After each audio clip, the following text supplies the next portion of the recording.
खान साहब के बारे में बताएं, खान साहब के बारे में तबीयत कैसी है? खान साहब ने कोई पैगाम दिया अंदर से आपको? अल्हम्दुलिल्लाह भी वो देते हैं, अभी बीमार से बात करके। सूरह इमरान की ये एक आयत है जिसका मफहूम या तर्जुमा है कि झूठ बोलने वालों पर अल्लाह की लानत हो। पाकिस्तान में सबसे ज़्यादा सच बोलने वाले अगर कोई शख्सियात या इदारे हैं तो वो सिर्फ दो ही हैं, एक हमारी मीडिया और दूसरी ये मुस्लिम लीग नून के जो भी रहनुमा हैं आजकल सबसे ज़्यादा सच ये बोल रहे हैं। मीडिया कौन सा? जो मेन स्ट्रीम मीडिया हमारा, और दूसरा मेरी उन तमाम यूट्यूबर से, कंटेंट क्रिएटर से, उन पर भी अगर झूठ खबरें चला रहे होते तो उन पर भी खुदा की लानत हो। अब ये झूठी खबरें चला रहे होते कि इमरान खान 22-22 घंटे जो हैं वो हिल नहीं सकते जेल में, उनकी तबीयत ख़राब हो गई है।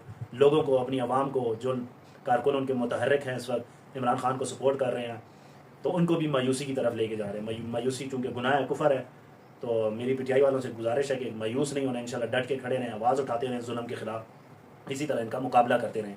आज उनकी बहनें अल्हम्दुलिल्लाह आई हैं, उन्होंने बयान फरमाया है कि इमरान खान बिल्कुल ठीक ठाक है, और इसमें सबसे ज़्यादा क्रेडिट हमें खदीजा शाह को देना चाहिए, जो कि वहाँ पर दिन रात इनके साथ लगी रहती हैं, ना गर्मी देखती हैं ना धूप सर्दी देखती हैं, लेकिन इमरान खान की बहनों को फुल सपोर्ट कर रही हैं। वो वहाँ पे कुछ जो कारकुन हैं उनको भी खराज तहसीन पेश करना चाहिए।